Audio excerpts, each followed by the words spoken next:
Yo les potes, bienvenue dans cette nouvelle vidéo. On va analyser l'interview exceptionnelle donnée par Nasser Al-Khelaifi à l'équipe il y a quelques heures. Comme vous le savez, la Coupe du Monde est au Qatar, au pays de Nasser, le président du Paris Saint-Germain, qui parle de l'avenir du Paris Saint-Germain et qui sort très clairement une bombe qu'on va analyser en fin de vidéo. Parce que là, très clairement, on va vraiment scruter ses propos et voir si vraiment c'est de la communication, si c'est du bluff ou si c'est la vérité.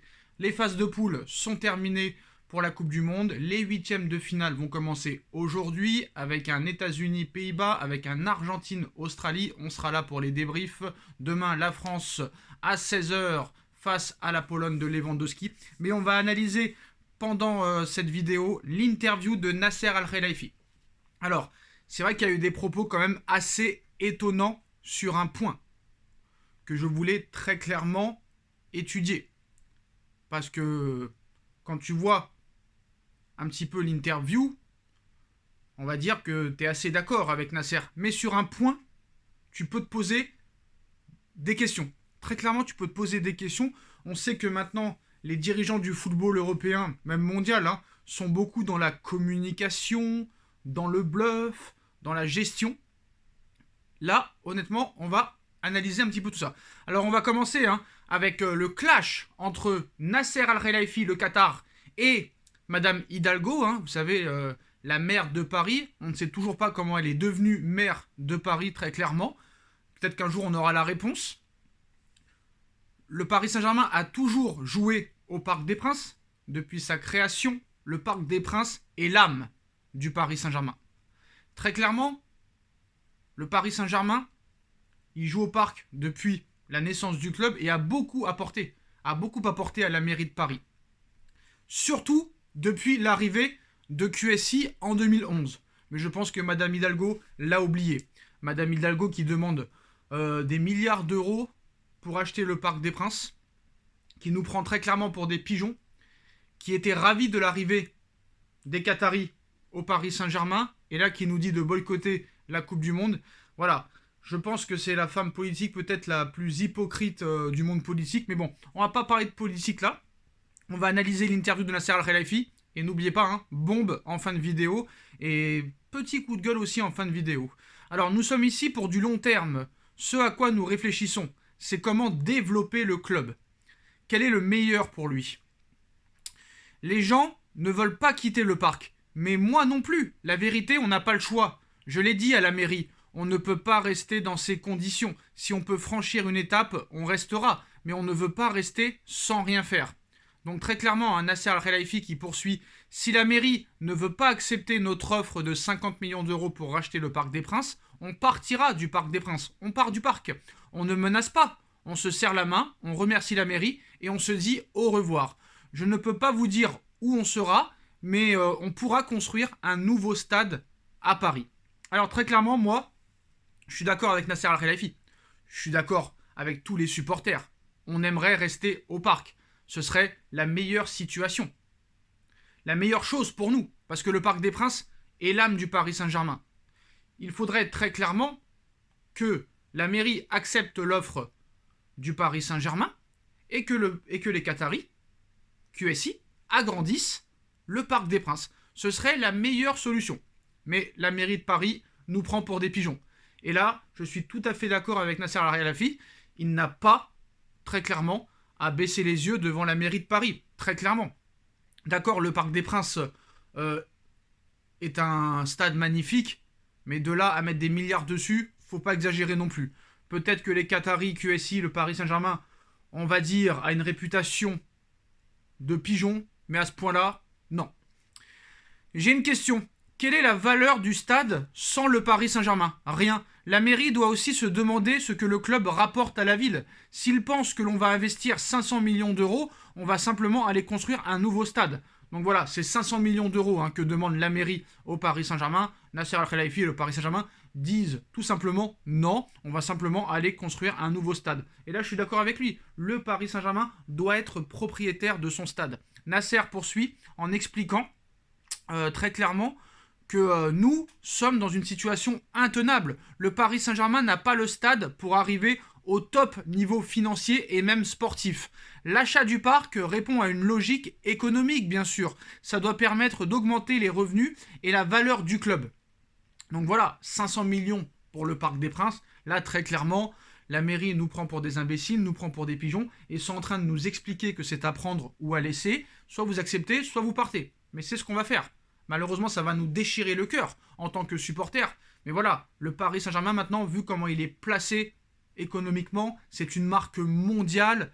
Jordan, Air Jordan, la seule marque hors NBA qui est, on va dire, partenariat en Europe. Très clairement, voilà, il n'y a aucune équipe américaine qui a le maillot Air Jordan. Jordan a fait confiance au Paris Saint-Germain. Michael Jordan, peut-être la plus grosse légende du sport. Donc très clairement, voilà, faut arrêter de nous prendre pour des imbéciles. Donc quand il dit nous sommes dans une situation intenable, le PSG n'a pas le stade pour arriver au top niveau financier et même sportif. L'achat du parc répond à une logique économique, bien sûr. Ça doit permettre d'augmenter les revenus et la valeur du club. Voilà, je suis tout à fait d'accord avec Nasser. Si on peut rester au parc, tant mieux, il faudra l'agrandir. Et si la mairie ne veut rien savoir, il faudra partir et construire notre propre stade. Et écrire une nouvelle histoire. Très clairement, il faut que ça se fasse très très vite. Au plus tard, à la fin de saison, une décision doit être prise.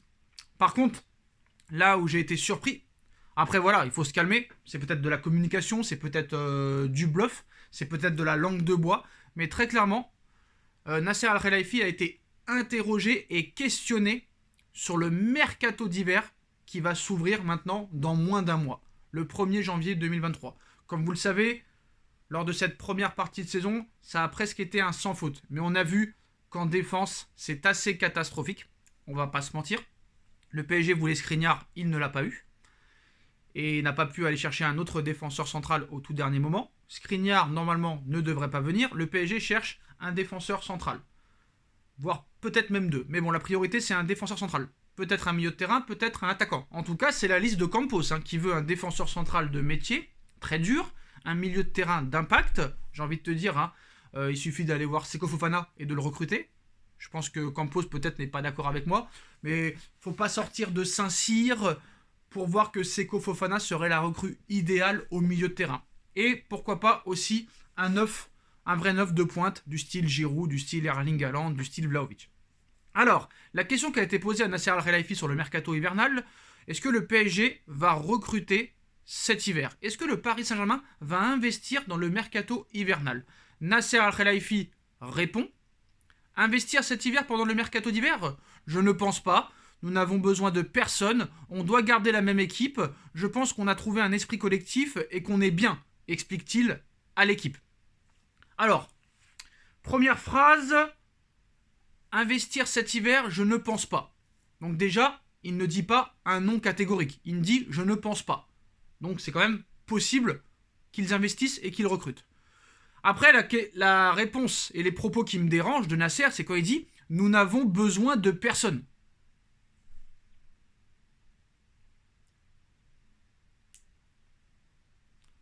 Nasser, franchement, nous n'avons besoin de personne, très clairement. Est-ce que tu regardes les matchs de ton équipe? Alors j'espère très clairement que c'est de la communication, que c'est du bluff, que c'est de la langue de bois, parce que non, tu as besoin de joueurs, et même de très bons joueurs, notamment en défense centrale, très clairement. Et s'il n'y a pas au moins un défenseur central qui rejoint le Paris Saint-Germain, tu ne peux pas dire que tu prétends gagner avec des champions. À moins que peut-être cette Coupe du Monde, des surprises pour le moment, on va voir si ça va durer pendant les huitièmes, mais cette Coupe du Monde où tout peut arriver, où les petites équipes battent les gros, où les gros se font battre par les petits, lui a ouvert les yeux, et il est en train de se dire peut-être pas besoin d'investir pour gagner des matchs. Mais là, très clairement, voilà, la Coupe du Monde, c'est pas la Ligue des Champions. Il y a des matchs aller-retour. Alors certes, le but à l'extérieur ne compte plus, mais tu as besoin de renforts cet hiver. Quand tu dis on doit garder la même équipe, oui, tu dois faire partir personne peut-être. Mais quand tu dis que tu n'as besoin de personne, je suis désolé. Quand tu vois le niveau de Sergio Ramos, la blessure de Nuno Mendes pendant 2 mois, la blessure de Neymar, on ne sait pas comment elle va évoluer, tu es en manque d'attaquants, tu n'as pas de banc, tu ne peux pas dire que nous n'avons besoin de personne, que nous n'avons besoin de aucun joueur. Là, c'est prendre un petit peu les supporters pour des imbéciles, et encore, je suis poli. Donc j'espère que c'est du bluff, J'espère que c'est de la langue de bois, parce qu'en tant que président du Paris Saint-Germain, d'accord, tu as envoyé un message l'été dernier en disant que c'était fini les paillettes, que c'était fini la starification, le bling-bling, etc., etc. Mais là, il y a un moment donné, voilà, quand tu n'arrives pas à faire 2 matchs d'affilée sans prendre de but, quand tu as déjà du mal à terminer un match sans prendre de but, quand tu en prends en 2 matchs, quand tu prends 5 buts contre 3 qui jouent le maintien en Ligue 1 et 2 contre le Maccabi Haïfa, tu n'as pas le droit de dire on a besoin de personne. On doit garder la même équipe, d'accord? Mais qu'on ait besoin de personne, même si tout le monde est à 100% et qu'il n'est pas blessé, il te faut déjà 1 ou 2 joueurs. Alors là, la blessure de Nuno Mendes, la blessure de Danilo Pereira, et peut-être la blessure de Neymar, et peut-être d'autres joueurs, si là tu nous dis que tu as besoin de personne, là c'est très très grave. Donc on espère que c'est de la langue de bois, on espère que c'est du bluff, mais voilà, Nasser, très clairement, j'espère que tu t'es moqué des médias et des journalistes, parce que voilà, le PSG doit se renforcer cet hiver s'il veut espérer aller loin en Ligue des Champions. Je sais que les surprises existent, excusez-moi, que les surprises dans le football ça existe, mais on ne peut pas compter tout le temps et toute la saison sur très clairement des surprises. Donc le PSG doit très clairement recruter au moins en défense centrale. S'il n'y a aucun recrutement cet hiver et que aucun joueur rejoint le PSG cet hiver, là très clairement, il va falloir nous rendre des comptes. Très clairement. Voilà les postos, c'est la fin de cette vidéo. Dites-moi en commentaire ce que vous avez pensé de l'interview de Nasser Al-Khelaifi, ses propos sur le mercato hivernal. On like, on partage, on commente, on s'abonne et on se retrouve très vite pour une nouvelle vidéo les postos. Tchuss.